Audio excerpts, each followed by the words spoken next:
কুয়াশার মধ্যে কিন্তু আমাদের গ্রাম বাংলায় অনেক জেলেরাই মাছ ধরে, আবার তাদের থাকার জন্য কিন্তু অনেক কষ্ট হয়ে যায়। যদি এইভাবে তারা নদীতে থাকে তাহলে তাদের বিভিন্ন শরীরে জ্বর সহ অসুখ আসতে পারে।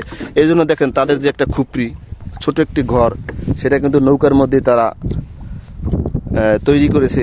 এটা প্রিয় দর্শক, ইংরেজি সাহিত্যিকদের মতো আমাদের বাংলাদেশের জেলেদেরও গল্প। সান্তিয়াগো যে সমুদ্রে একা অবস্থান করেছিল, তার সাথে কিছু সামান্য কিছু সরঞ্জাম নিয়ে আমাদের জেলেরাও কিন্তু এই প্রচন্ড শীতে এবং কুয়াশার মধ্যে তারা কিন্তু এই নদীতে মাছ ধরে। এখন আমরা এটার ভিতরে ঢুকবো, তারপরে এটার ভিতরে কি কি আছে এবং তারা কিভাবে, এখানে কি থাকার পরিবেশ আছে কি না সেটা দেখবো। চলুন। যে ভিতরের অবস্থা, এখানে চারিদিকে যে ঘন কুয়াশা এবং শীতের কারণে যে জেলেরা যে কি সুন্দর একটা পরিবেশে থাকে। দেখেন দুইটা বালিশ আছে, হয়তো তারা মাছ ধরার জন্য একজনে না দুজনে আসে, তাই দুজনে কিন্তু এখানে থাকতে পারবে। আর যে তাদের যে দেখেন বিছানার জন্য তারা কয়টা, আমরা তো সাধারণভাবে তোষক ব্যবহার করি, কিন্তু তারা তোষকের পরিবর্তে তোষকের চাইতেও গরম হওয়ার যে উপকরণ আর বেশি। দেখেন নিচে কিন্তু খ্যার দেওয়া আছে, যে গ্রামের ভাষায় আমরা কুটা বলি, কিন্তু অনেকেই খ্যার বলে, খ্যার নামে চিনেন। আর যে এখানে তারা দুইটা বালিশ দিছে, বালিশ দুটো কিন্তু সত্যি অসাধারণ।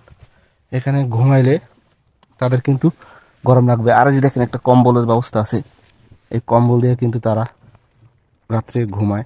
এখানে ভিতরে একটু বাতাসও নাই এবং শীতের যে তীব্র বেগ, এটা কিন্তু ভিতরে আসে না, প্রবেশ করতে পারেই না, কারণ এখানে কোনো ছিদ্র নাই যে শীত আসবে। ওইদিকে একটা পলিথিন দিয়ে রাখছে, আর এইদিকেও একটা দেখেন পলি দিয়ে রাখছে যাতে শীত না আসতে পারে। শীতের কারণে দেখেন পলিথিন কিভাবে বেঁকা হয়ে যাইতেছে।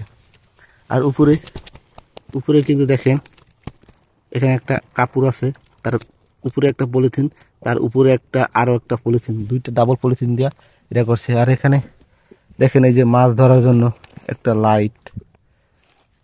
লাইট, তারপর সুতা, তারপর দেখেন আরো অনেক কিছু কিন্তু এখানে রাখছে যাতে তারা মাছ ধরতে পারে। এখানে আসাটা নিষেধ, তারপর আমি আসলাম দেখানোর জন্য আপনাদের। প্রিয় দর্শক, যারা ইংরেজি সাহিত্য পড়েছেন, the old man and the sea উপন্যাসটি, তারা কিন্তু জানেন যে সান্তিয়াগোর কি অবস্থা হয়েছিল। সান্তিয়াগো কিন্তু একা 84 দিন সমুদ্রে অবস্থান করে কিন্তু মাছ ধরতে পারে নাই। তার সাথে কিন্তু একটা সঙ্গী দরকার ছিল, ম্যানোলিনের। সেভাবে কিন্তু দেখেন, আমরা দেখি যে সান্তিয়াগো এবং ম্যানোলিনের মতো কিন্তু দুইটা জায়গা রাখা হয়েছে, এক জায়গায় সান্তিয়াগো, আরেক জায়গায় ম্যানোলিন। এই দুইজন কিন্তু প্রতিটা নৌকায় কিন্তু তারা থাকে, কারণ একজনে কিন্তু ভয় লাগে, কারণ অনেক সময় আছে নদীতে রাত্রে একা থাকাটা অনেক ইম্পসিবল হয়ে দাঁড়ায়। কিন্তু এখানে আমাদের গ্রাম বাংলায় আমাদের আড়িয়াল কারণ নদীতে মাছ ধরে, হয়তো কোনো সময় একা, আবার কোনো সময় তারা দুজনও মাছ ধরে। তাই এই যে পরিবেশটা, এটা কিন্তু সত্যি অসাধারণ। যারা জেলে অথবা যারা উপরে থাকেন তারা হয়তো জানেন না, এরকম যে একটা পরিবেশ সত্যি অসাধারণ। আমার খুব ভালো লাগলো, কারণ এই যে খুপড়ি, এই খুপড়িতে কিন্তু একটা সাহসেরও ব্যাপার আছে। রাত্রে একা নদীতে থাকাটা যে কতটুকু ভয়ানক এবং তারা কি কি দেখে সেটা কিন্তু তারা একমাত্র বলতে পারবে। যাই হোক, আজকে আপনাদের এইটুকু দেখাইলাম। আপনারা ভালো থাকবেন প্রিয় দর্শক। আর আমাদের ভিডিওটি যদি আরও পেতে হয়, অবশ্যই আমাদের পেজটি ফলো করবেন, আর লাইক কমেন্ট শেয়ার করবেন। আপনারা যদি পেজ ফলো করেন তাহলে আমাদের ভিডিও করার অনুপ্রেরণা আরও বেড়ে যায়। ধন্যবাদ প্রিয় দর্শক, আপনাদের সকলকেই।